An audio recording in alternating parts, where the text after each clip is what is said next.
si moi, en tant que professeur, j'accorde de la valeur au savoir et au fait de transmettre le savoir, ça veut dire que pour vivre en adéquation avec ces valeurs, logiquement, je vais devoir me former. Et si je ne consacre pas moi-même du temps à me former et de l'argent à me former, comment est-ce que je vais convaincre, en tant que prof indépendant, Complètement. comment est-ce que je vais arriver à convaincre mes clients, donc mes apprenants, de consacrer du temps et de l'argent à la formation, en fait. C'est une question de vivre en adéquation avec ce qu'on représente, ce qu'on incarne. Et puis dans notre société, ça, c'est vraiment un truc que je trouve paradoxal, hein, mais effectivement, on y est tous confrontés. On valorise tellement le savoir et la compétence, mais les profs, on ne les paye pas. Ouais. Et c'est vrai, hein, il y a des profs qui proposent des tarifs, enfin, la, la mâchoire m'en tombe. Ils se volent eux-mêmes, en fait, quand ils font ça. Pourquoi? Qu'est-ce qu'ils s'achètent? Il y a aussi une histoire de transaction cachée quand on fait ça. Qu'est-ce qu'ils s'achètent? Une bonne conscience en faisant ça ou... Aujourd'hui, j'ai le plaisir de recevoir Marianne du site Culture Fleu. Marianne, c'est un peu la Marie Kondo de tes connaissances théoriques. Elle t'aide à révéler ton meilleur potentiel pour enthousiasmer tes apprenants pendant tes cours. J'ai invité Marianne parce que je voulais un petit peu avoir son avis sur le fait de la formation pour les professeurs. On sait tous et toutes que quand on se lance en tant que prof indépendant, on manque cruellement de temps. C'est une réalité et on a tendance à mettre quelquefois la formation de côté parce qu'on ne pense qu'à une chose, c'est de lancer son entreprise et de pouvoir en vivre confortablement. On a eu une conversation passionnante avec Marianne, vraiment sans langue de bois, sur le statut du prof indépendant, sur ses tarifs, sur la nécessité de se former, d'être à la page en termes didactiques pour ainsi créer de super cours et aussi bien sûr augmenter tes tarifs. Marianne nous fait réfléchir sur l'importance de se former autant avec des livres, et tu verras qu'elle va nous en conseiller quelques-uns dans la vidéo, qu'avec des formations en ligne et aussi sur le terrain bien évidemment.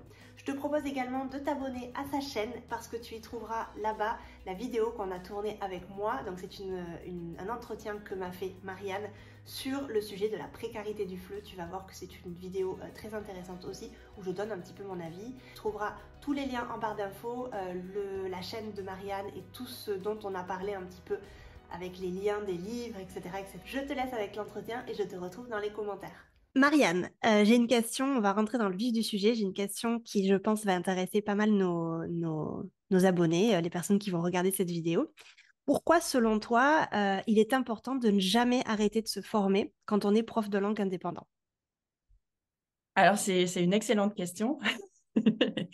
Et en effet, en fait, moi, j'aime bien faire référence au style d'enseignement. Et mon style d'enseignement à moi, c'est plutôt style expert. Alors, c'est un style d'enseignement, hein, c'est pas un statut.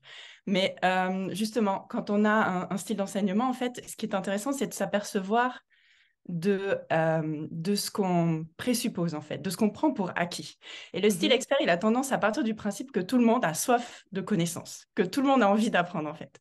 Donc justement, pour ce style-là, c'est un petit peu compliqué de justifier le fait qu'il est important de continuer à se former, parce qu'en fait, pour ce style de prof-là, en fait, c'est en soi, l'acquisition de connaissances est une valeur en soi, en fait.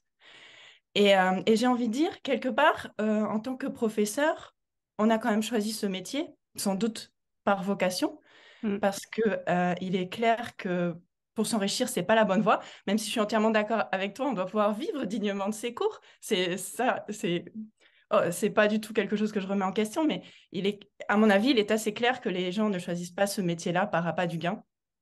Et donc, cela signifie qu'il y a quand même, on accorde quand même une certaine valeur à l'acquisition de connaissances, puisqu'on les transmet. Et en fait, pour moi, c'est pour ça que c'est important de continuer à se former parce que c'est une manière d'incarner ces valeurs, en fait. Si moi, en tant que professeur, j'accorde de la valeur au savoir et au fait de transmettre le savoir, ça veut dire que pour vivre en adéquation avec ces valeurs, logiquement, je vais devoir me former. Et si je ne consacre pas moi-même du temps à me former et de l'argent à me former, comment est-ce que je vais convaincre, en tant que prof indépendant, Complètement. comment est-ce que je vais arriver à convaincre mes clients, donc mes apprenants, de consacrer du temps et de l'argent à la formation, en fait. C'est une question de vivre en adéquation avec ce qu'on représente, ce qu'on incarne, et d'être à l'aise. Et je pense que si on ne vit pas en adéquation avec ces valeurs, ça va se ressentir à un moment donné, et ça, c'est pas hyper bon. Maintenant, ça, c'était un petit peu pour le point de vue général, mais ce que j'aime bien avec les styles d'enseignement, justement, c'est que ça nous permet de prendre du recul. Donc, Maintenant, il y a des gens qui sont plus de style pragmatique. Pour quelqu'un qui est ultra pragmatique, continuer à se former, ça va lui permettre de préparer plus efficacement ses cours, de gagner du temps, donc, dans la préparation de cours. Et avec ce temps, soit de donner plus de cours, soit d'avoir une vie privée plus épanouissante, ce qui va nourrir à nouveau les cours. Et ça va aussi permettre d'avoir des cours plus efficaces, d'avoir des apprenants plus satisfaits. Donc justement, là, je parle des styles d'enseignement, ça va permettre de s'adapter plus à chaque apprenant pour qu'il soit plus satisfait. Et ça, des clients satisfaits, c'est quand même quelque chose qu'on souhaite tous avoir. Ça Très fait important. du bouche à oreille, etc. Et après, par exemple, si on est plus pote, alors ça, c'est vraiment génial si on est pote pour pratiquer l'expression orale, mais il y a des apprenantes et apprenants qui vont avoir des difficultés parce qu'eux, ils ont besoin de stratégie, en fait. Ils ont besoin d'explications de grammaire et de stratégie. Et là, continuer à se former, ça va permettre d'être capable de proposer à ce genre d'apprenants des stratégies d'apprentissage, des outils, de continuer à proposer des choses qui sont le dernier cri de la didactique finalement, parce que les recherches, elles avancent au fur et à mesure, et continuer à se former, c'est continuer à se tenir au courant des dernières avancées. Ouais, complètement. Je crois que tu nous as convaincus. Parce que oui, non, mais je pense que tu nous as convaincus. Et moi, de toute façon, je suis convaincue de ça. Je dis souvent aux professeurs indépendants que c'est très bien d'apprendre à vendre nos cours, c'est très bien d'apprendre à avoir une bonne communication, un bon marketing. Mais si on continue pas à se former en tant que professionnel, en tant qu'enseignant, il y a un truc qui va pas, en fait. Il y a une dissonance, finalement. Parce qu'on acquiert des connaissances en tant que professionnel, en tant qu'indépendant, en tant qu'entrepreneur. Mais peut-être que nos connaissances en tant qu'enseignant, elles se réduisent au fur et à mesure parce que finalement, comme tu le dis, il faut être toujours au courant des nouvelles techniques, des nouvelles façons d'enseignement, etc. Et c'est très, très, très important, je trouve aussi, de continuer à se former. Il faut jamais arrêter.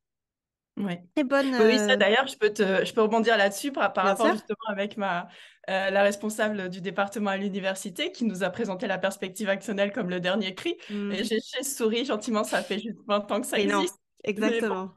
C'est pas le dernier cri, non, ça c'est sûr. voilà. Mais oui, Mais non, non, d'où l'intérêt de continuer à se former pour ne pas faire ce genre de confusion. complètement. Complètement. Merci beaucoup. C'est une première question déjà très intéressante et je pense que tu as pu convaincre certains profs du coup de continuer à se former parce que c'est quand même super intéressant. Et comme tu disais, tout est lié finalement. On a du coup des apprenants qui sont satisfaits, on a une vie professionnelle et une vie privée riche et on le sait généralement dans la balance, si tu n'as pas une vie professionnelle riche, ça va se répercuter sur ta vie privée et vice-versa. Toi aussi, tu grandis en tant que professionnel, en tant qu'enseignant. Et donc, tout est lié, finalement. C'est quelque chose qui est important. Exactement. Ouais, j'ai tendance à penser que l'être humain a envie d'évoluer. Alors, peut-être ça, c'est mon côté En expert, je théorie, sais oui. pas. Mm. Mais et du coup, ça passe par des formations. Ça, c'est sûr que pour continuer à évoluer, c'est bien de se former. Du coup, Marianne, qui es-tu pour avoir toutes ces connaissances et pour nous apporter autant de connaissances sur ce sujet? Est-ce que tu peux te présenter un petit peu? Volontiers. Mon prénom, c'est Marianne, donc c'est un prénom adapté à prof de Oui, français. c'est clair. Il faut croire que j'étais un peu destinée. Un peu Et, destiné. et en fait, j'ai commencé à enseigner le français langue étrangère en Allemagne il y a près de 15 ans. Et voilà, en fait, je suis passée. Je pense que beaucoup de profs passent en fait par ces différents stades. Je suis arrivée là un peu par hasard parce que j'aimais voyager. Ok. Et, euh, et le plan, c'était de continuer à voyager, mais finalement, je suis restée en Allemagne. Et j'ai commencé à enseigner, donc je me suis formée, j'ai fait un DU, un master par correspondance. Et j'ai commencé à enseigner dans des écoles de langue, dans les universités populaires en Allemagne, à l'université, dans des administrations, enfin beaucoup d'endroits, dans des entreprises aussi. Et en fait, j'avais ce statut indépendant, mais tu sais, en fait, on n'est pas vraiment Mm, mm, indépendant. mm. Je crois que tu as travaillé aussi en Alliance française, j'imagine, c'est un peu le même système. J'étais à Pas, l'Institut français mm, aussi. pas à l'Alliance française, mais j'ai eu en fait des contrats, comme tu le dis, en fait, où ils te demandent d'être indépendant, mais t'es pas vraiment indépendant. C'est ce qu'on appelle généralement les faux indépendants, non? Oui. Ouais, je comprends ce que tu veux dire. Mm. Ouais, c'était assez frappant. D'ailleurs, j'avais essayé d'avoir des conversations avec mes collègues à l'Institut français. Et en fait, C'était vraiment que le statut, hein, la mentalité d'indépendant n'était pas là. Ils avaient la mentalité d'employé. Ouais, Et ouais, ouais. moi, non, en fait, j'avais vraiment la mentalité à ce moment-là. Et c'est vrai que quand on est dans cette situation, en fait, ce qui se passe concrètement, c'est qu'on te propose des cours et tu dis Mm, oui. mm. Parce que tu as juste trop peur que... En fait, tu as trop peur. Tu peux pas dire non, en fait. Et Mm. donc, tu commences à accumuler les cours et cours. Et moi, je me souviens, je me revois en fait une semaine où j'avais donné, bon, c'est des heures allemandes, mais j'avais dû donner 35 heures de cours allemande. Elle dure 45 minutes, donc je sais pas, on n'était pas loin des 30 heures de cours. Et je me raccroche au tableau pour pas tomber par terre parce que j'ai Ouais, ouais, tombé dans non. les pommes. Je n'en Beaucoup pouvais trop. plus. Ouais. Et là, je me suis dit, OK, il faut vraiment changer, ça va pas. T'étais Il faut que trouver une solution. dans une structure où tu allais un petit peu Ah non, dans j'allais plusieurs... partout, j'allais dans Ouais, c'est les... ça le J'avais des problème. cours à... Oui, en plus, tu as des manuels différents, tu as des temps de trajet, Exactement. tu as des Ouais. publics très différents aussi, parce que clairement, entre l'Institut français et l'Université populaire, ça n'a mais rien à voir. Mm, mm. En entreprise, c'est pareil. Après, il y avait les écoles professionnelles. Enfin, c'était vraiment très, très divers. Et là, je me suis dit, vraiment, il faut faire quelque chose. Je ne peux pas continuer comme ça. Je me suis trouvé un poste à mi-temps dans une autre ville d'Allemagne. Donc, je suis allée faire les trajets. Et en fait, comme c'était un poste à mi-temps, j'étais obligée d'être là 3 jours. Et je faisais le trajet. Donc, en fait, et comme c'était mieux pour les apprenants qu'il y ait un jour de décalage entre les deux, bah, j'arrivais, je donnais mes cours. Après, j'avais un jour de pause et j'étais sur place. Ah Et le ouais, dernier jour, je devais donner mes cours et je rentrais en fait à Berlin après. d'accord. Et Donc ça, en fait, t'avais deux maisons, quoi, finalement. oui, j'avais 2 maisons, oui, en quelque sorte. D'accord, waouh, d'accord. Et ça t'a plu? Et ben en fait, ce qui s'est passé, c'est que du coup, j'avais une journée Hmm. libre, en quelque Ouais, sorte. libre, ouais, Un ouais. truc extraordinaire Oui. pour réfléchir à justement, mais comment je fais mes cours, comment je vais les améliorer, qu'est-ce que c'est le sens de tout ça en fait. Mhm. Et ça, vraiment, ça a été génial parce que là, j'ai commencé à chercher, à faire des recherches sur comment est-ce qu'on peut mieux enseigner, quelles sont les théories de l'apprentissage et tout ça. Et c'est là que j'ai commencé à développer un petit peu tout ça. D'accord. Et pour ça, c'était bien. Alors, c'est vrai que moi, j'avoue que j'ai bien aimé l'aspect on reste chez soi de la pandémie parce que ça m'a évité de faire des allers-retours Hmm. tout le temps. Et ouais. Mais à ce moment-là, j'ai eu cette opportunité-là, en fait, de creuser. Et c'est vrai que je trouve que c'est important. Et j'ai commencé à partager donc tout ça sur un blog qui s'appelle Culture Fleu. Et, Mhm. euh, et ben, petit à petit, tout ça, ça s'est transformé en formation vraiment où je structure. Parce que ce que j'ai trouvé dommage en fait dans les formations initiales que j'ai fait par correspondance aussi, alors peut-être que c'est pas pareil en présentiel, j'en sais rien, mais on était un peu laissés à nous-mêmes et puis je voyais pas toujours les applications pratiques, si on est honnête. Hmm. L'histoire des théories didactiques, bon, ben, c'est bien gentil en théorie, mais C'est trop théorique, je trouve, généralement, ouais. Hmm. qu'est-ce que je fais concrètement dans mon cours? Alors, je traduis ou je traduis pas? C'est une question Ouais, ouais, intéressante. ouais. Ouais, ça c'est vrai. Hmm. Et ce livre sur le lexique aussi, ça, c'est vraiment un truc, quand je le revois, c'était hyper théorique sur comment fonctionne le lexique. Mais alors moi, comment je fais, en fait, comment je sors de ma liste de vocabulaire à Hmm. apprendre, ça m'aide pas beaucoup. Et donc, voilà, j'ai commencé à structurer tout ça et à le proposer justement dans des formations qui sont donc maintenant disponibles sur le site Culture Fleu. D'accord. Donc maintenant, tu te consacres un peu plus à la formation de prof, disons. Oui, Ok, mais tu exactement. continues à enseigner quand même de ton côté, Oui, à des alors apprenants. pour l'instant, oui, je suis encore j'enseigne un petit peu à l'université. C'est vrai que j'ai réduit du coup parce que ça me prend Bah aussi du oui. temps de créer ces formations. Mhm. Euh, Jusqu'à présent, je voulais garder en fait l'application concrète Mhm. d'enseigner moi-même. Ouais, Mais important. c'est vrai que j'ai aussi actuellement j'ai aussi une école de français en ligne. Ok. Donc oui, j'ai une Ah, je savais pas. casquette Très bien. maintenant. Ah oui, tu es multicasquette. J'ai- Mais tu avais Et en fait, l'entrepreneuriat dans le sang, en tout cas. Ça, on peut pas le nier, hein. oui, oui, C'est oui. clair. Tu savais déjà que tu voulais être à ton compte et que tu voulais créer des choses à toi. Ah oui, oui, oui, Ouais, ça, ouais. ça a toujours été évident pour C'est moi. super. C'était, et j'étais vraiment, j'avais du mal à comprendre, là encore une fois, le, la perspective des autres professeurs, en fait, qui, bon, bah, eux, ça leur convenait bien, mais moi, Ouais. je trouvais ça. En plus, on n'est pas libre, on n'a pas le choix du manuel, on peut pas Bah faire oui, c'est ça. exactement ce qu'on veut.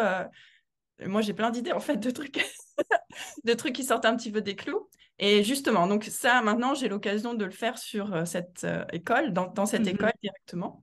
Et donc, je pense que je vais arrêter d'ici peu l'université, puisque j'ai aussi j'ai l'occasion de donner ces cours en pratique, en fait. Ben ouais, carrément. Non, c'est bien. Si tu penses que tu peux du coup arrêter tes cours à l'université et être complètement à ton compte avec ton école de FLE, puis aussi la formation pour les profs, c'est parfait.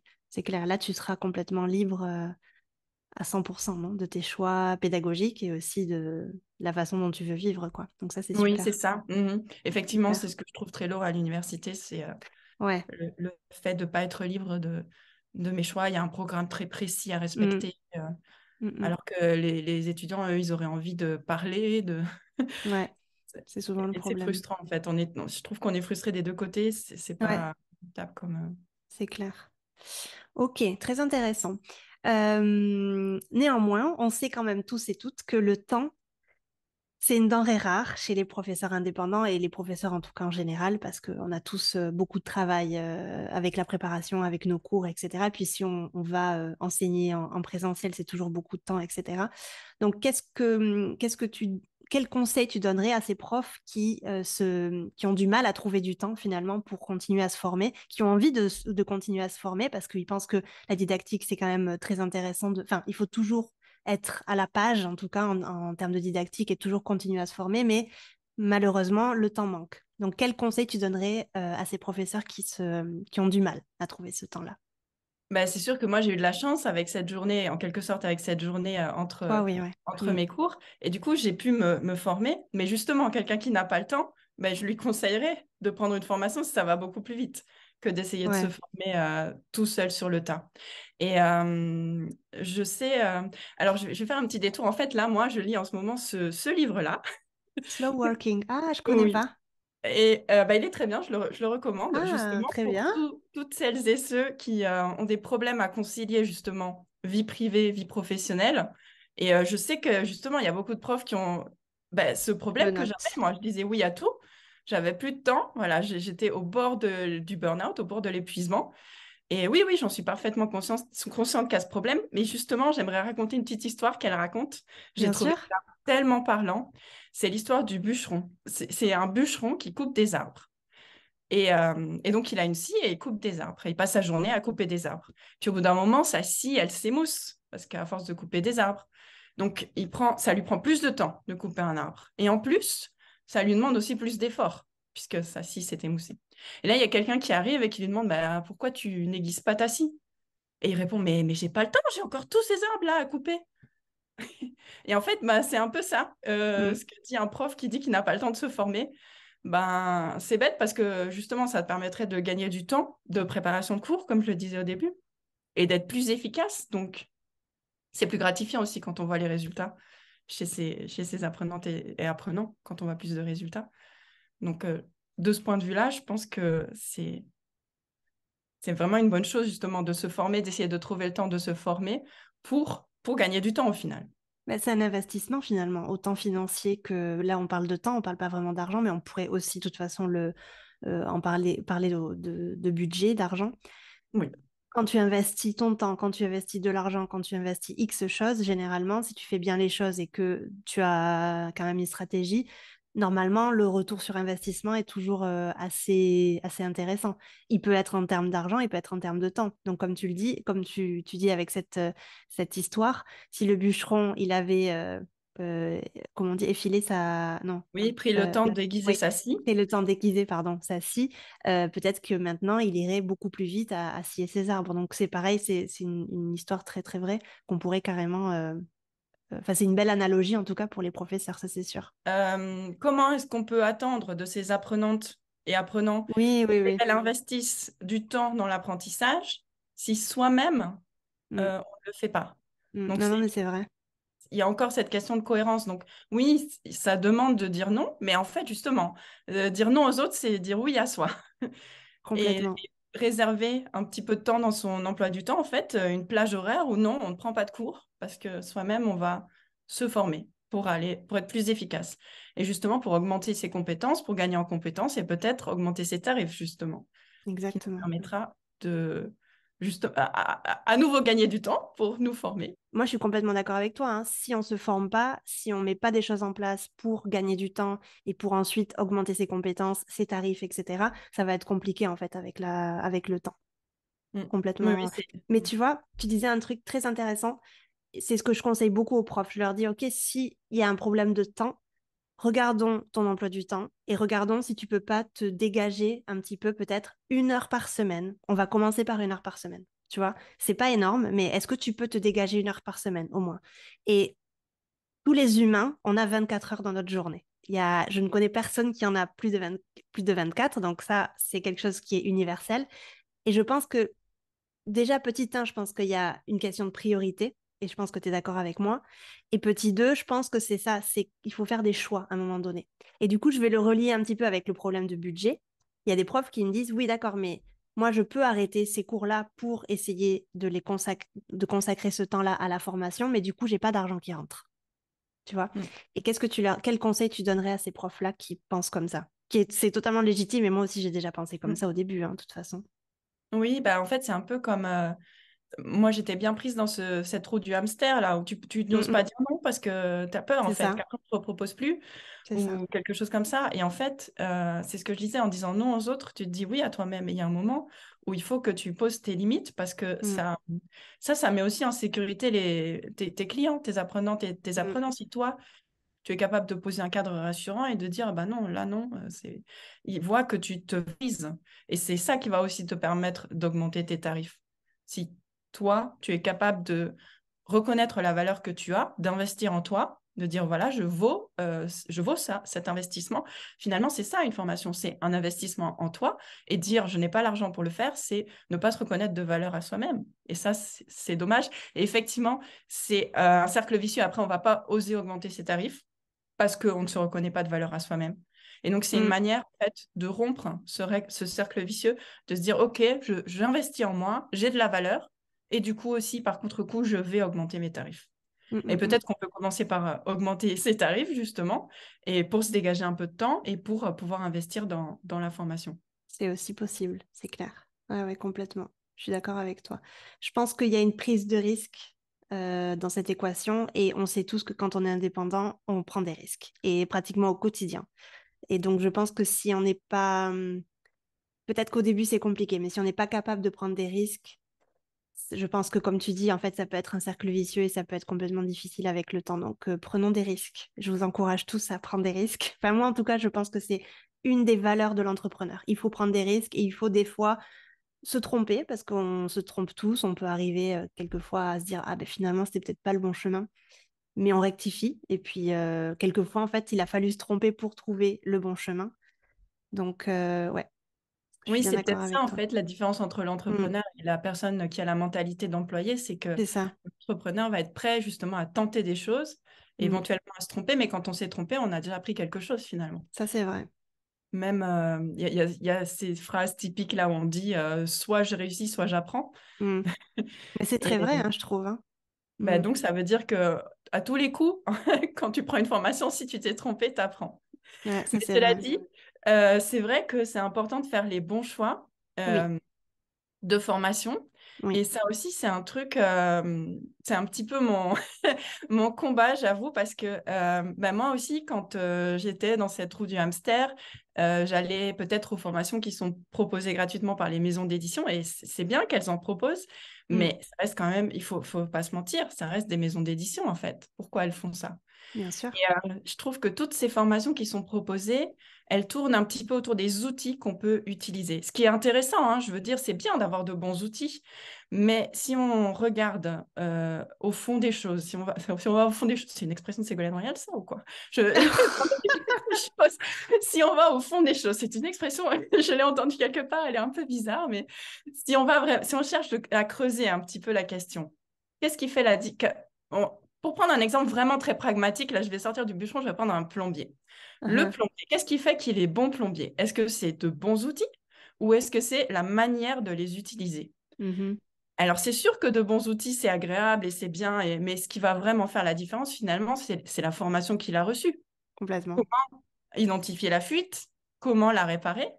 Mm. Et alors ça, c'est super intéressant parce que ça m'amène aussi à qu'est-ce que c'est la différence entre une formation et des heures de pratique. Je Ouais, crois que justement, j'ai vu sur Instagram que tu avais lu Deep Work. ouais. Mais t'as pas... moi, j'ai bien aimé. En fait, j'ai Non, tellement aimé que j'ai c'est pas que j'ai acheté pas aimé. l'autre tome. Ah, il y a un deuxième tome. En fait, c'est le premier tome, en quelque sorte. C'était ce qu'il avait écrit Ah, je avant. savais Ça pas. s'appelle So Good They Can't Ignore You. Ah, Je c'est sais. lui qui a écrit ce bouquin-là. Je le connais, oui, Ouais. oui, il est dans ma liste. Eh D'accord, ben, c'est le même auteur et en fait, il a intervenu avant et Deep Work, je trouve qu'il se complète très bien. En fait, à la fin, je sais plus qu'est-ce qui était dans quel bouquin parce d'accord. il se complète très bien. En fait, Deep Work, il essaye d'expliquer concrètement ce qui fait que tu vas être tellement bon que les autres ne peuvent pas t'ignorer. Et en Mhm. fait, il explique ça très bien. Il y a une théorie qui court un petit peu partout, disant au bout de 10 000 heures de... Je ne sais plus qui est le nom, qui a inventé cette théorie, mais celle des 10 000 heures de pratique, et là, on est un expert, justement. D'accord. Il explique, mais en fait, cette théorie-là, elle est fausse. Et on peut prendre l'exemple... Alors, je ne sais pas si c'est lui qui prend l'exemple de taper sur son clavier d'ordinateur, mais si tu tapes à deux doigts, 10 000 heures de pratique, tu taperas toujours à deux doigts, en fait. Tu Ouais, ça c'est taperas vrai. un petit peu plus vite, Mm, mais alors que si tu prends le temps mm, de te former, d'apprendre à taper à 10 doigts, tu vas passer un palier. Et en fait, ça démontre que cette théorie des 10 000 heures, elle est fausse. mm. Ça démontre aussi que c'est important justement de se former pour sauter les paliers. Et c'est ça, en fait, la différence entre juste pratiquer. Alors, on est effectivement, pratiquer, ça apporte quelque chose, hein. Je ne veux absolument pas le nier. Mais ne faire que ça, Non, bien c'est sûr. rester à un palier, en fait, et ne pas pouvoir le franchir. Mm. Et c'est ça que je trouve intéressant. En fait, les formations, pour moi, ça doit être quelque chose qui va te permettre de passer un palier. Donc, si tu te formes à de nouveaux outils, c'est intéressant. Encore une fois, on est tous complémentaires. C'est intéressant de savoir utiliser les caractéristiques en cours. Je... Et d'ailleurs, j'ai un article sur mon blog, mais c'est intéressant en soi. Mais moi, ce qui m'intéresse et ce que j'essaie de transmettre dans mes formations, c'est vraiment de réfléchir si on réfléchit au vocabulaire dans l'ensemble, comment est-ce que je vais faire en sorte qu'il soit vraiment retenu et quel rôle jouent les caractéristiques dans ce processus d'apprentissage. Ah ouais, complètement. Ça, c'est vraiment quelque chose que moi, personnellement, j'ai trouvé nulle part. Et c'est aussi pour ça que je trouve que c'est super important de proposer ça, parce que entre les personnes, et c'est vrai qu'on a tous ce réflexe, donc je comprends, pour répondre à la demande qui est je veux me servir du nouvel outil, ou même des outils en ligne, hein, comment utiliser Kahoot ou Quizlet. Et alors oui, c'est fun, mais en fait, la question, c'est comment je vais intégrer ça dans une stratégie qui a un objectif d'apprentissage véritable. Mm, Et mm. ça, vraiment, moi, je ne l'ai trouvé, mais nulle part ailleurs. Et c'est pour ça que j'avais tellement à cœur de proposer ça. J'aurais tellement aimé trouver ça. Tu sais, ce que tu dis, c'est très intéressant parce que généralement, on crée ce qui nous manque. Mm. On crée ce qu'on n'a jamais trouvé sur notre marché. Mm. Et généralement, on est notre propre apprenant idéal, notre propre client idéal. Et si toi, tu as créé ça, ça veut dire que forcément, il y a des profs, tu vois, qui ont déjà eu ce manque-là et qui donc, du coup, sont heureux, tu vois, de pouvoir avoir cette formation-là. Très Oui. intéressant. Ce que tu disais sur le plombier, ça m'a fait de suite penser à la moutarde. Alors, c'est complètement mais, il y avait une entrepreneur du web qui s'appelle Geneviève Gauvin, qui est québécoise, qui en parlait la dernière fois. Et elle disait que c'est tout à fait pareil que ce que tu dis. Elle disait que si tu as les ingrédients pour faire la moutarde, ma moutarde, elle va peut-être être différente de la tienne, alors qu'on a peut-être utilisé les mêmes ingrédients. Mais si moi, je veux te montrer comment faire la meilleure moutarde au monde, si je suis coach en moutarde, par exemple, eh ben, je vais te montrer pas à pas comment faire. Et c'est ça, en fait, une bonne formation, c'est que ça te montre pas à pas. Alors qu'un webinaire ou une formation gratuite, etc., ça va plus te montrer le pourquoi, ça va plus te présenter, comme tu disais, les outils, donc te présenter les ingrédients pour la moutarde, alors qu'une formation payante qui va vraiment t'accompagner, je trouve en tout cas que on est plus sur le comment, sur comment faire pour, tu vois, pour arriver à ton objectif. J'espère, mais j'en suis pas toujours persuadée, je t'avoue, hein, parce que je suis un Généralement, ça peu le milieu devrait des formateurs être de comme ça. FLE. Et Ouais. encore une fois, il y a des formations payantes, mais je trouve qu'elles sont encore une fois centrées sur les outils. Et encore une fois, Ouais. c'est tout à fait louable. Je veux dire, c'est quelque chose d'utile. Mais c'est pas ce dont moi j'avais envie, c'était pas ce à quoi j'aspirais, c'était pas ce qui me donnait l'impression d'être plus efficace dans mon cours, parce que concrètement, qu'est-ce qui se passait pour Mm. moi? hein, mais ça me concerne moi. C'est, Mm. voilà, je découvrais une nouvelle manière de faire absolument fantastique. J'étais enthousiaste. Et alors ça, c'est bien, ça remotive, ça rebooste et tout. Ça permet de sortir de la routine. On l'essaie 2 ou 3 fois. Justement, on n'acquiert pas vraiment, comme on l'a essayé 2 ou 3 fois, on n'a jamais vraiment sorti vraiment tout ce qu'on pouvait en sortir parce qu'on n'a pas suffisamment de pratique. Et comme on n'en sort pas tout ce qu'on voudrait, on abandonne. Parce qu'on se dit, bon, bah, finalement, c'est pas Oui. si top que ça, Mm. parce que ça me correspond peut-être pas. Ou... Alors que si on avait plus réfléchi à, OK, je l'utilise, mais avec cet objectif-là, dans ce cadre-là, on peut prendre le temps de la réutiliser, de l'assimiler, d'en tirer le maximum. Et ça, vraiment, je trouve que, enfin, même dans les formations payantes, je trouve ça vraiment rare, en fait. Tu penses que ça manquait finalement alors du coup? C'est pour ça que Ben, toi tu as créé les alors, je peux tiennes. me tromper, hein, d'ailleurs, je suis ouverte si on me dit où c'est qu'il y a ce genre de formation, je suis ouverte à les regarder. Mais c'est vrai que non, c'est pas. Il y avait la formation initiale qui était vraiment trop théorique. Mm. Je voyais pas le lien avec la pratique. Et D'accord. ces formations qui sont trop pratiques finalement, c'est focalisé sur un aspect du cours. Et moi, j'avais besoin de quelque chose qui m'explique, mais comment je construis mon cours, pourquoi je fais comme ça, quels sont mes objectifs quand je propose telle ou telle activité, et quelque chose qui m'explique concrètement comment faire, comment choisir mon activité finalement. Mm, mm. Ah ouais, complètement. Donc allez voir les formations de Marianne qui sont axés, qui vont vous apprendre à faire les choses pas à pas et qui vont vous apprendre, qui vont vous expliquer le comment, pas vraiment le pourquoi, qui vont vous présenter les outils, mais comment aussi, comment faire les choses, comment mettre en place de bons cours et qui vont vous donner du Ah, coup mais toutes les aussi le pistes pourquoi. Moi, je nécessaires. fais aussi le pourquoi, hein, Oui, parce le que pourquoi, mais le justement, comment, j'ai des bases tu théoriques, en vois. fait. Qu'est-ce que c'est que les Ouais. théories de l'apprentissage? On commence Mhm. vraiment à la base. Qu'est-ce que c'est que les théories de l'apprentissage? Comment est-ce qu'on apprend? Quelles sont justement, des choses un petit peu plus modernes que la perspective actionnelle? Et on regarde un petit peu comment ça fonctionne. Qu'est-ce que ça veut dire concrètement pour mon cours? Quelle stratégie je vais pouvoir Ouais. mettre en place pour que ça fonctionne finalement, l'apprentissage? Puisque le vocabulaire, on sait tous, je trouve que c'est un excellent exemple. Et c'est pour ça que j'ai commencé par là, en fait. On dit à nos apprenantes et apprenants de l'apprendre à la maison. Et finalement, Ouais, non, compliqué. oui, Mm. bah, on sait tous que ça... La liste de vocabulaire, je pense que c'était quand même les vestiges de l'enseignement d'il y a, allez, 30 ans peut-être. Je pense que c'est plus du tout quelque chose qu'il faut mettre en place. Il y a malheureusement beaucoup de profs qui continuent à faire ça, mais je pense qu'il y a énormément de manières beaucoup plus ludiques, Oui. beaucoup Oui, mais parce que plus... tu vois, dans la perspective actionnelle, ça passe à la trappe. Donc, il y Ouais, a aussi ouais, cet ouais. aspect-là de dire, OK, on fait des listes, et après, hop, ben non, on ne fait pas des listes, on fait du Mm, vocabulaire ouais, au fur et à mesure des besoins, mais finalement, on ne l'apprend pas. Et il y a quand même une démarche d'apprentissage à un moment donné. complètement. Intéressant. Euh, du coup, quel risque il y a de penser que c'est plus la peine de se former, que ben moi je vais plutôt continuer un petit peu dans mon chemin et me reposer sur mes lauriers en tant que prof indépendant parce que de toute façon on en revient un peu au même point, j'ai pas le temps et puis l'argent que j'ai là je préfère le mettre peut-être dans un nouvel ordinateur ou dans un nouvel outil. Quels sont les risques à peut-être à moyen, à long terme que tu penses qu'un prof pourrait du coup pourrait courir si il ne se forme pas sur la didactique? Alors là, je vais revenir au point d'avant. En fait, il y a quelque chose qui vient de me frapper, parce que ça, c'est une objection que je reçois parfois justement au point, et c'est un peu lié en fait. C'est pour ça, D'accord, ta question m'y a fait penser. bien En fait, sûr. c'est les choix qu'on fait et la manière dont on répartit le budget. Et c'est Ouais. vrai que parfois, j'ai des gens qui viennent vers moi et qui me disent, bah, j'ai déjà investi dans des manuels et Mm. dans des fiches toutes prêtes, et du coup, bah, j'ai plus d'argent pour la formation. Et en D'accord. fait, ben, j'ai envie de dire, bah oui, mais peut-être que justement, il faut revoir tes choix. Alors, si Mm. c'est les choix que tu as choisis en conscience, je comprends, tout à fait. Mais justement, il faut peut-être réfléchir, qu'est-ce qui est plus utile? Est-ce que c'est un manuel ou est-ce que c'est une formation qui va t'apprendre à réfléchir comment toi construire ton cours, un cours qui te corresponde à toi finalement, au lieu Mm. de suivre le manuel? Et ben, si on en revient donc au risque que ça peut te faire courir, ben voilà, tu peux te retrouver à suivre bêtement le manuel.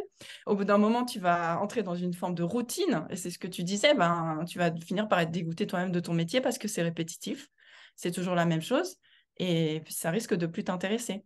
Alors que si tu continues à te former pour évoluer, déjà, il y a encore cet aspect de tu incarnes tes valeurs et du coup, tu n'as plus ce mal-être, parce que ça va créer aussi un mal-être quelque part, une dissonance, comme tu as dit, entre ce que tu transmets et ce que tu vis, toi, au quotidien, si tu ne te formes pas, si tu n'accordes pas de valeur aux connaissances, au savoir.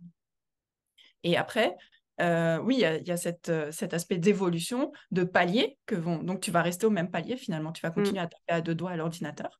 mm. Et ben, si ça te va, c'est bien, mais au bout d'un moment, il y a beaucoup de gens qui ressentent le besoin de passer au palier supérieur. Alors bon, ben oui, c'est s'enfermer dans une routine, ne plus évoluer, ne plus avoir de raison d'augmenter ses tarifs. Du coup, ça va être difficile à justifier. Le fait de plus gagner de temps non plus, puisque enfin, si tu refais toujours les mêmes cours, c'est vrai qu'au bout d'un moment, tu vas peut-être les connaître par cœur, Mm. mais du coup, l'enthousiasme s'en ressent aussi au moment où tu les donnes. C'est vrai. Ouais, ouais. C'est comme, tu sais ce que tu disais, ça me faisait penser à certains apprenants qui, par peur, tu vois, de se challenger et de commencer à monter de niveau, qui restent sur exactement le même niveau qui peut-être qu'ils ont obtenu grâce à un diplôme et qui continuent à faire, par exemple, des compréhensions orales, des compréhensions écrites du même niveau par peur, en fait, tu vois, d'aller un peu plus loin. Et en fait, c'est juste une question de challenge, de défi. Et comme tu disais tout à l'heure, si on continue à faire les mêmes cours aux mêmes apprenants et qu'on se renouvelle pas et qu'on n'arrive pas, tu vois, à passer de palier, ben, comme tu dis, ça va se ressentir dans nos cours. On va peut-être être beaucoup moins enthousiaste à l'idée de faire ces cours-là. Et je pense qu'il y a des risques du coup qui vont se faire ressentir. Et j'ajouterais aussi, tu dois peut-être connaître aussi ce terme-là, le syndrome de l'objet brillant. Il y a beaucoup de profs, en fait, qui voient certaines formations, certaines ressources, qui se disent, ah, ça c'est pour moi, ça va me changer la vie, ou ça va... Et en fait, finalement, comme tu disais au tout début, euh, quelles sont tes priorités? Est-ce que l'achat de ce manuel-là, ou est-ce que l'achat de cette petite formation-là est finalement pertinent pour que tu puisses continuer à évoluer? Et je pense qu'il faut faire très attention quand on voit, et je suis la première quelquefois à faire des promotions à l'école des profs parce que bah, c'est, je sais pas, l'anniversaire de l'école des profs ou c'est la rentrée et donc j'ai envie de faire une petite promotion. Il faut faire attention quand même à ne pas se laisser happer par ces promotions-là, par vite, vite, vite, ça finit mercredi. Ça, c'est le syndrome de l'objet brillant et il faut faire attention, du coup, je pense. Mm. Oui, c'est ça en fait. On a un budget en fait, même si on Ouais, n'en a pas conscience complètement. finalement quand on achète des Ouais. manuels, c'est qu'on a un budget quand même. Mm. Quand on s'abonne pour avoir accès aux ouvrages en ligne, l'abonnement à toutes sortes de ressources, même Quizlet. Hein. Bon, je ne veux pas Bien aller sûr. contre ça parce que je recommande Quizlet, mais c'est un investissement, c'est un choix. Et bah donc, ça veut dire qu'il y a déjà de l'argent finalement qui est investi. Et la question, c'est comment je vais répartir, comment je répartis mes ressources en fait, Ouais. quels sont les choix que j'ai envie de faire. Mm. Effectivement, je ne dis pas qu'il faut faire ci ou ça. Hein. Moi, j'ai créé effectivement le produit dont j'aurais eu envie. C'est peut-être pas la solution pour tout le monde, mais en fait, ce que j'aimerais transmettre comme message, c'est justement de faire ces choix en conscience. Toi, qu'est-ce qui Mm. te convient? Est-ce que il est possible que ce soit des ressources, vraiment ce dont tu as besoin, mais est-ce que vraiment c'est ça? Parce que ça n'a qu'un temps aussi, les ressources. Hein. Mm. Après, si tu comprends mieux comment tu construis ton cours et quel est l'objectif de telle ou telle activité, je veux dire les caractéristiques. Alors, justement, je reviens souvent, mais c'est quelque chose que tu peux réutiliser tout le temps, une fois que tu as compris le pourquoi, justement, et pas seulement le comment. Pourquoi tu fais une caractéristique à ce moment-là, avec quel objectif? Ben, en fait, ça a beaucoup d'avantages parce que justement, tu t'enfermes pas dans une routine. C'est différent à chaque fois que tu l'as fait avec ton apprenant. Mm. Et en même temps, c'est pour toi moins de préparation puisque voilà, tu vas pas devoir chercher dans ton manuel, machin. Donc, ça te permet de faire vraiment du sur-mesure, adapté à ton apprenant. Et en plus, toi, de ne pas t'enfermer dans la répétition automatique. On a tous eu des profs comme ça, j'imagine, au collège ou au Bien lycée. sûr. Et on Bien sait sûr. à quel point Ouais. c'est peu motivant. Ouais, c'est pénible. Il faut... Mm. Et puis pour toi, enfin, c'est Bah pas oui, agréable. c'est pas. J'imagine que pour ce prof-là, en fait, ça me fait mal ça devait Mm. être pas super confortable. T'as pas envie d'aller au boulot le matin. Ouais, c'est se condamner au burn-out. Mm. Complètement. Ouais, ouais, très intéressant. On va parler du coup un peu plus du statut de prof indépendant. parce qu'on a souvent, du coup, la majorité, hein, au tout début, en tout cas quand ils se lancent, des profs indépendants qui se plaignent souvent des tarifs trop bas présents sur le marché. Donc, on peut parler de la précarité du FLE. Est-ce que tu penses que le fait de se former, ça peut les aider? Tu en avais un petit peu parlé déjà dans les questions précédentes, mais est-ce que tu penses que le fait de se former, ça peut les aider à augmenter leurs tarifs, à les rendre plus légitimes et du coup à les rendre plus heureux dans leur métier? Alors, j'ai envie de répondre oui, mais il y a quand Mais même des choses auxquelles il faut faire attention. mm, Oui, alors, si vraiment le problème de la confiance en soi pour augmenter ses tarifs, c'est j'ai pas confiance en mes compétences, oui, évidemment, ça paraît évident, quoi. Il faut faire une formation dans ce cas-là. Je pense que le plus simple, c'est de faire une formation et comme ça, d'augmenter tes tarifs. mm, Mais je pense que, honnêtement, je pense que le jeu est plus complexe que ça, ouais, hein. Il y a des profs qui ont confiance en leurs compétences et qui n'osent pas augmenter leurs tarifs. Mais c'est ce qu'on disait justement au début. Euh, c'est aussi peut-être parce qu'ils vivent une contradiction, une dissonance entre, voilà, je n'investis pas en moi et je ne continue pas à me former. C'est au-delà de douter de ses compétences, c'est quand même intéressant de continuer à se former et d'aller au-delà parce que, en fait, c'est un état d'esprit aussi d'être toujours en apprentissage. Et ça permet de mieux le transmettre auprès de ses apprenantes et apprenants et d'être plus en confiance. Tu sais que toi, tu fais le choix de te former, d'investir en toi, d'y consacrer du temps et de l'argent. C'est plus facile, je pense, quand on fait ce choix, indépendamment du gain en compétences, mm, mm, pour mm. dire ensuite à ses apprenantes et apprenants, voilà, c'est un choix que moi-même Bah je oui, fais. bien sûr. Euh, c'est, c'est, si tu fais, tu peux faire ce choix aussi, c'est un choix, tu dois investir du temps et de l'argent effectivement pour gagner en compétences. Et puis dans notre société, ça c'est vraiment un truc que je trouve paradoxal, hein, mais effectivement, on y est tous confrontés. On valorise tellement le savoir et la compétence, mais les profs, on ne les paye pas. Ouais. Et c'est vrai, hein, il y a des profs qui proposent des tarifs, enfin, la, la mâchoire m'en tombe. Mm. Euh, Mais justement, est-ce que, enfin, ils se volent eux-mêmes en fait quand ils font ça. Pourquoi? Qu'est-ce qu'ils s'achètent? Il y a aussi une histoire de transaction cachée quand on fait ça. Qu'est-ce qu'ils s'achètent? Une bonne conscience en faisant ça? Ou il y a plein de croyances limitantes qui font que voilà, on pense que Oui. parce qu'on fait ce qu'on aime, on Mm. n'a pas besoin d'être payé, mais en fait, Bah, c'est ce que pourquoi? tu disais au début, hein, généralement. De toute façon, c'est un travail tellement vocationnel. Enfin, je pense qu'à 98% d'entre nous, on choisit ce boulot-là parce que on adore ça, parce que c'est vocationnel. Mais comme tu dis, je pense qu'il y a une urgence. Enfin, moi, j'appelle ça urgence, hein, vraiment, à, à nous-mêmes, en fait, nous valoriser. Parce que si les autres ne nous valorisent pas, tu vois, comme tu disais tout à l'heure, quand on propose des tarifs aussi bas, qu'est-ce qu'on veut laisser croire aux autres, tu vois. Euh, et je pense qu'il y a une dimension de développement personnel dans tout ça, tu vois, parce qu'on Oui, parle de compétences, etc. Mais si on a du coup confiance en nos compétences, mais qu'il y a un gros problème au niveau de confiance en soi, estime de soi, etc., peut-être qu'il faudra peut-être aller chercher dans ce carcan-là, tu vois. oui, c'est ça en fait avec les Mm. croyances limitantes, c'est de Oui, dire exact. Ouais. c'est de dire ok, je peux pas augmenter. En fait, tu t'achètes une position de sauveur quelque part. Tu te mets. Ah oui, c'est intéressant. Mm. Et en fait, c'est ça la transaction cachée quand tu quand tu gardes un tarif bas. Tu te mets en position oui, j'aide les autres. Et tu t'achètes Mm. ce statut de j'aide les autres. Et c'est vrai que c'est une question de mindset. Et c'est là qu'il faut switcher pour apprendre un mindset d'entrepreneur. J'ai le droit de faire ce que j'aime et d'être payé pour et de recevoir. Exactement.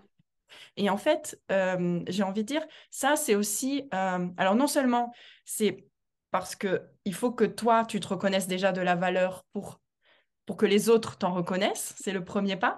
Mais il y Mm. a aussi cet aspect de, alors puisqu'on valorise les connaissances, puisqu'on est d'accord que la connaissance en soi a de la valeur, ben voilà, il faut y mettre un prix. Il faut, c'est le prix, ça représente la valeur dans notre société. On a des relations conflictuelles avec l'argent, mais finalement, le prix, c'est la valeur que ça représente. Si tu es Complètement.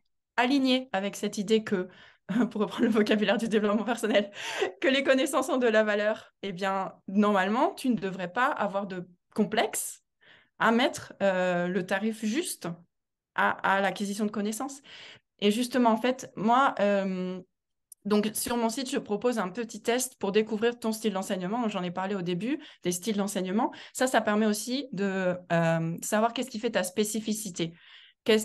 Donc moi, j'ai mis en avant le fait que j'étais plutôt de style expert, donc vraiment, j'adore expliquer. Donc, je crois que je On peux s'en parler rend compte. pendant des heures.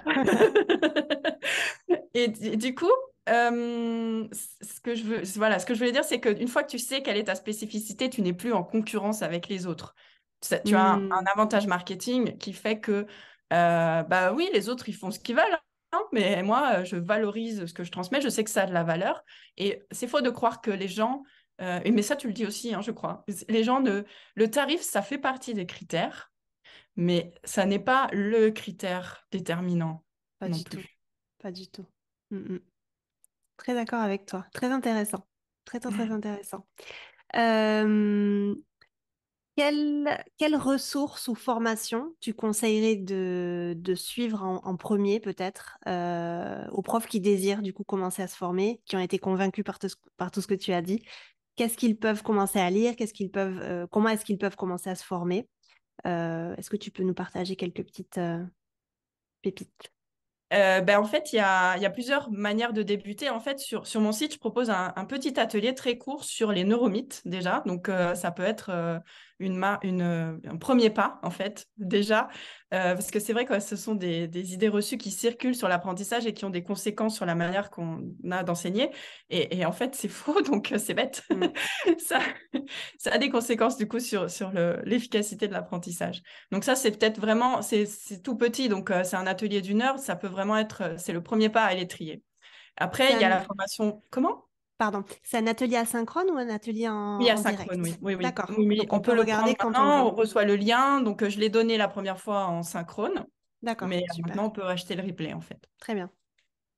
Et donc, ensuite, on peut prendre la formation objectif vocabulaire. Donc là, vraiment, c'est centré sur le vocabulaire parce que pour moi, c'était vraiment la première chose qui m'a frappée. Mm. Je ne sais pas enseigner le vocabulaire, en fait. Donc, j'ai cherché. Et c'est là, comme tu disais, je transmets ce que j'aurais voulu trouver au moment où je me suis posé ce genre de questions. Et après, il y a une formation plus vaste sur l'expression orale. Donc, la formation vocabulaire, elle est inclue dedans. Donc, D'accord.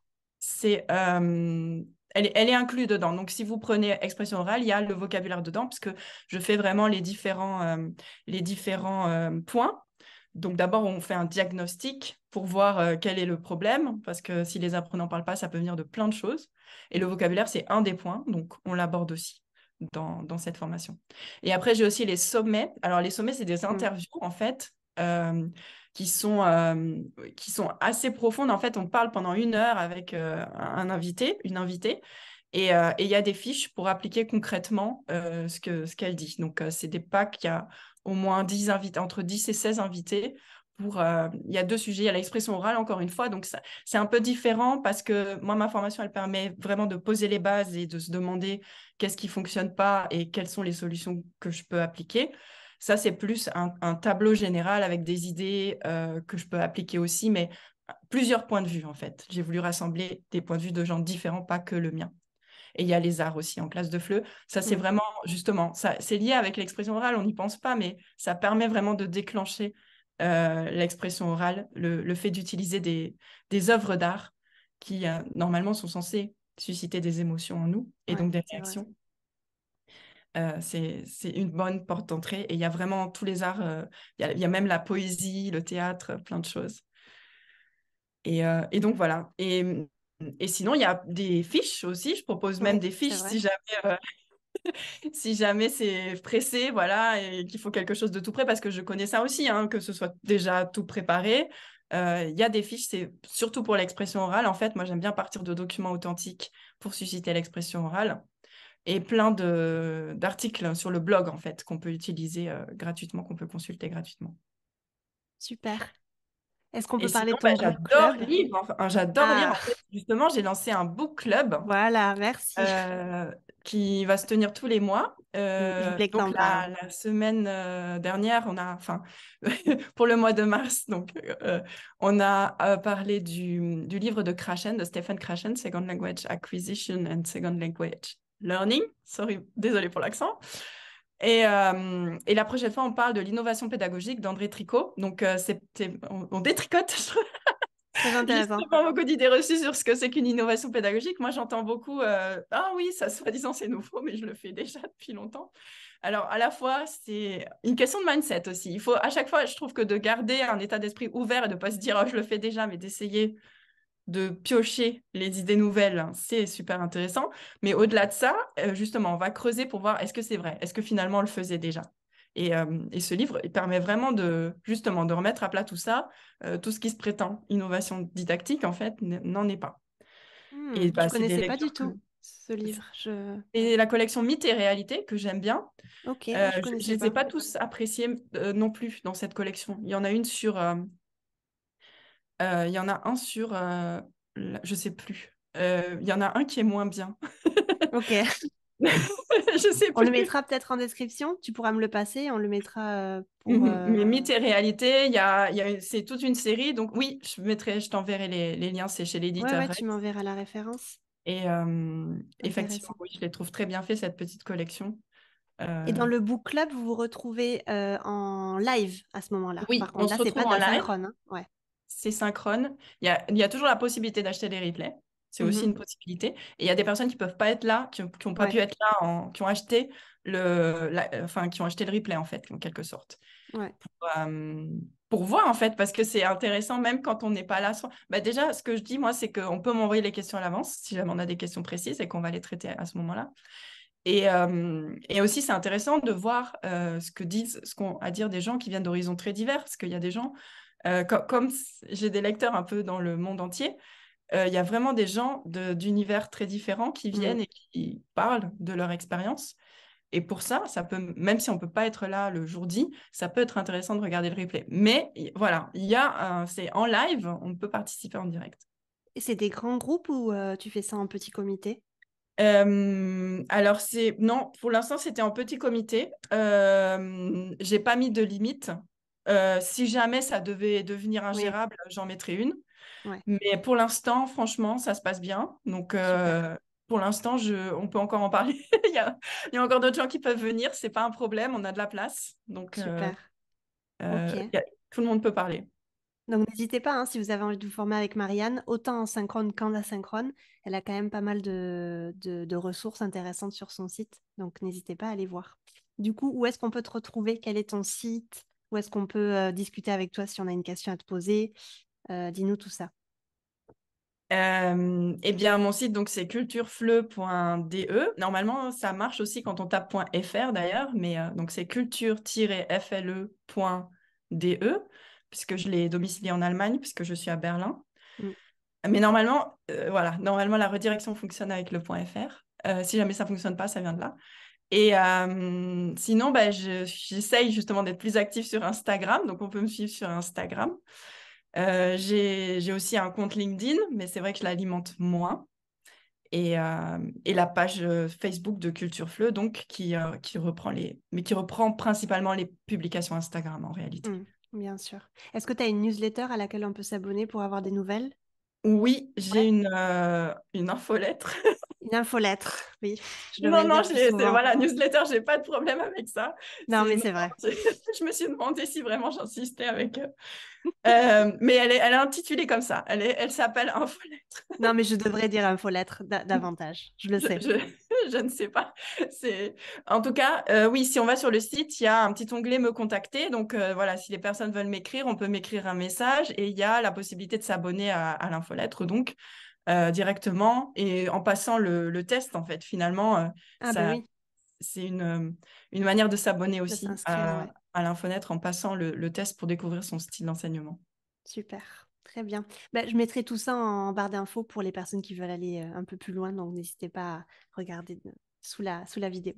Merci beaucoup, Marianne. C'était un plaisir de parler avec toi, d'avoir toutes ces informations. Très, très, très intéressant.